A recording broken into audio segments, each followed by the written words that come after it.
Hello what's up दोस्तों, कैसे हैं आप सभी। एक बार फिर स्वागत है आप सभी का आपके अपने चैनल में करियर भाई में। दोस्तों, बात आज कर रहे हैं कि माइक्रोसॉफ्ट के अंदर अगर आपको जॉब चाहिए तो उसकी एक प्रोसीजर क्या होती है।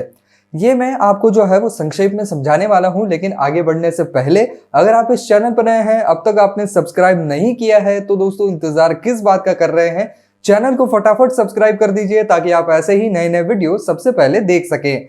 तो चलिए दोस्तों शुरू करते हैं। तो दोस्तों हाल फिलहाल जो इनके यहाँ पर रिक्रूटमेंट निकल रही है, इसके अंदर आप अगर 2018 के पास आउट है, 19 के हैं, 20 के हैं या 2021 के पास आउट है तो यहाँ पर चलने वाला है। इन 4 सालों में से अगर आप हैं पास आउट तो यहाँ पर काम चल सकता है। तो दोस्तों इसके अलावा इनका एजुकेशनल क्वालिफिकेशन क्या चाहिए होगा, तो यहाँ पर देखिए कोई भी ग्रेजुएट या पोस्ट ग्रेजुएट चलेगा इंजीनियरिंग स्ट्रीम का। फिर इसके अंदर बीई हो सकता है, बीटेक हो सकता है, बीटेक के बाद एमबीए किया हुआ चल सकता है, एमसीए चल सकता है, एमई चल सकता है, एमटेक चल सकता है। और पासिंग आउट ईयर जैसा मैंने पहले कहा कि 18, 19, 20 और 21 इन 4 ईयर्स में से अगर आप पास आउट हैं तो चल सकता है, लेकिन उसके पीछे के हैं तो फिर आप इसके लिए एलिजिबल नहीं रहेंगे। हालांकि ये मैं केवल अभी ऑफ कैंपस जो यहाँ पर रिक्रूटमेंट्स होती हैं उनके बारे में बता रहा हूँ, लेकिन अगर आप बहुत ज़्यादा एक्सपीरियंस्ड हैं और उनकी अगर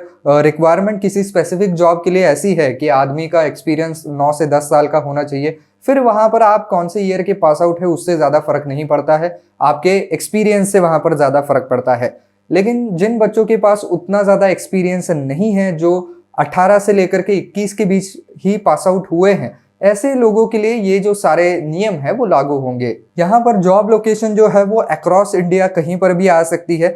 और यहाँ पर जो इंडस्ट्री है आपकी वो आप कंप्यूटर सॉफ्टवेयर कह सकते हैं, कंप्यूटर हार्डवेयर कह सकते हैं, consumer electronics, social networking service, cloud computing, video games, internet, corporate venture capital, ऐसे किसी भी सेक्टर में इनके जॉब्स जो हैं वो आ सकते हैं, क्योंकि अलग अलग डिपार्टमेंट में इनके जॉब्स निकलते हैं। अब देखिए दोस्तों, बाकी की जो कंपनियां हैं वो कंपनियां अपने कैंडिडेट्स को इस तरीके से परखती हैं कि भाई उनकी एक टेस्ट होती है, उसके बाद टेक्निकल राउंड्स होता है, ज़रूरत पड़े तो ग्रुप डिस्कशन होता है, उसके बाद टेक्निकल इंटरव्यू होते हैं और फिर एचआर के इंटरव्यू होते हैं।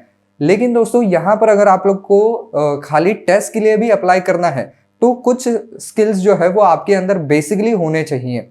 तो यहाँ पर सबसे पहले है टेस्टिंग कॉन्सेप्ट, जो कोर टेस्टिंग कॉन्सेप्ट है उनके साथ आप काफ़ी बेहतर होने चाहिए। इसके अलावा टेक्निकल बैकग्राउंड तो होनी ही चाहिए कैंडिडेट की। इसके अलावा वो आदमी जो है वो 24/7 कोई भी अगर उसको शिफ्ट आती है तो उस शिफ्ट के अंदर काम करने के लिए जो है वो आदमी कंफर्टेबल होना चाहिए। इसके अलावा बात की जाए तो कॉन्फिडेंट और सेल्फ मोटिवेटेड वो आदमी होना चाहिए, क्योंकि माइक्रोसॉफ्ट के अंदर जो है वो काम ही कुछ इस तरीके का होता है कि आपको बहुत ज़्यादा पोक नहीं किया जाता है, लेकिन आपका पूरा परफॉर्मेंस ज़रूर देखा जाता है कि ये किस तरीके से कर रहा है, इसके टारगेट मीट हो पा रहे हैं या नहीं हो पा रहे हैं, इसके ऊपर नज़र ज़रूर रहती है। इसकी वजह से वो आदमी सेल्फ मोटिवेटेड होना ज़रूरी है। और साथ ही साथ जो भी कुछ उसने पढ़ाई की हुई है उसका वहाँ पर जो है वो अच्छा खासा उसको ज्ञान होना चाहिए, इन डेप्थ ज्ञान होना चाहिए, ये तो ऑब्वियस सी बात है। अब यहाँ पर जो है माइक्रोसॉफ्ट की भी जो प्रोसेस होती है वो कुछ बाकी कंपनियों से बहुत अलग नहीं होती है। इनकी भी एक ऑनलाइन रिटर्न एग्जाम होती है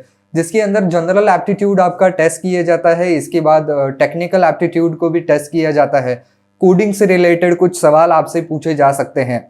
इसके अलावा यहाँ पर बात की जाए तो अगर आप इस ऑनलाइन एग्जामिनेशन से पास होते हैं और उनके डिजायर्ड मार्क्स आपको हैं, उनके कट ऑफ के जितने मार्क्स हैं उतने मार्क्स अगर आपके पास हैं तो फिर आप आगे चलकर टेक्निकल राउंड में भी जाएंगे। फिर वहां पर जो है वो आपको आप ही के फील्ड से रिलेटेड और कुछ सवाल पूछे जाएंगे, ओपीएस से रिलेटेड सवाल हो सकते हैं, नए नए सिस्टम्स के रिलेटेड सवाल हो सकते हैं, नई टेक्नोलॉजी से रिलेटेड सवाल हो सकते हैं, कोडिंग से रिलेटेड सवाल आ सकते हैं। तो आपका नॉलेज जो है वो एक तरीके से परखा जाएगा और कितने आप कैपेबल हैं ये उससे वो देखना चाहते हैं। तो एक बार उनको अगर सेटिस्फैक्टरी जवाब मिल गए, उनको ये भरोसा आ गया कि ये आदमी जो है वो हमारी कंपनी के लिए बिल्कुल सही रह सकता है, तो फिर आपका टेक्निकल राउंड जो है वो वहां पर कंप्लीट हो जाता है। इसके बाद आप जाते हैं एचआर राउंड में। तो एचआर राउंड में आपको जो है वो आपके जनरल एप्टीट्यूड के रिलेटेड या अप्रोच के रिलेटेड सवाल पूछे जाते हैं।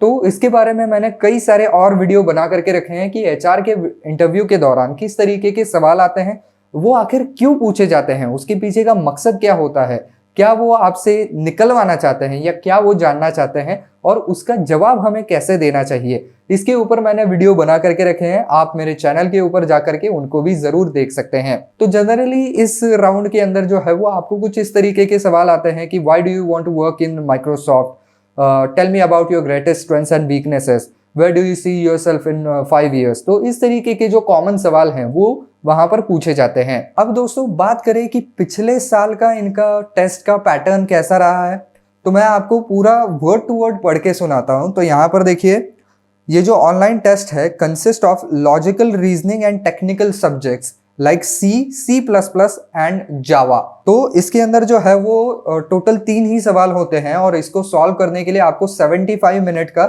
समय दिया जाता है। लेकिन माइक्रोसॉफ्ट का यहाँ पर एक हम कहें कि आदत ऐसी है कि वो लोग हर साल अपना टेस्ट का पैटर्न जो है वो बदलते रहते हैं, कुछ ना कुछ उसमें नया लाते हैं। तो इसकी वजह से माइक्रोसॉफ्ट का जो पिछले साल का पैटर्न था वही अगले साल होगा, ऐसी कोई गारंटी नहीं दी जा सकती है।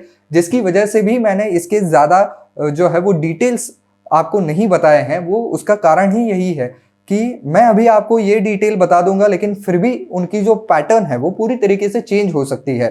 तो इसके ऊपर तोड़ क्या है, तो तोड़ यही है भैया कि इनके जो पिछले साल आए हुए कुछ सवाल हैं उनको आप थोड़ा बहुत प्रैक्टिस करके जा सकते हैं और बेसिकली आपके जो सारे स्किल्स हैं, आपकी जो कोडिंग लैंग्वेजेस होती हैं C++, जावा, तो इनके बारे में आप बिल्कुल इन डेप्थ पढ़ाई करके जाएं। बाकी टेक्निकल चीज़ों के बारे में भी बहुत सारी पढ़ाई करें और अगर हो सके तो काफ़ी सारे मॉक टेस्ट को आप सॉल्व करके देखिए, जिससे कि आपका जो पूरा ज्ञान है वो बिल्कुल वहां पर फर्म हो जाएगा, आप उसके अंदर अच्छे हो जाएंगे और फिर आपको वहां पर आंसर करने में तकलीफ नहीं होगी। तो दोस्तों ये एक पूरी प्रोसीजर होती है अगर आपको माइक्रोसॉफ्ट के अंदर जॉब पानी है तो आई होप दोस्तों आपको ये वीडियो पसंद आया होगा, काम का लगा होगा। तो दोस्तों अगर आपको ये वीडियो पसंद आया है तो वीडियो को लाइक जरूर कर दीजिएगा। इसके अलावा दोस्तों आपको माइक्रोसॉफ्ट रिक्रूटमेंट से रिलेटेड कुछ और सवाल हैं, जैसे कि यहाँ पर कौन से डॉक्यूमेंट्स लेके जाने पड़ते हैं या रजिस्ट्रेशन प्रोसेस या इससे रिलेटेड कोई भी और सवाल है तो आप नीचे कमेंट सेक्शन में हमें ज़रूर पूछ सकते हैं। अगर आप चाहते हैं कि हम इसके ऊपर और वीडियोस बनाएं तो भी कमेंट सेक्शन में ज़रूर लिख दीजिएगा, तो हम इसके ऊपर और सारे वीडियोस भी बना देंगे।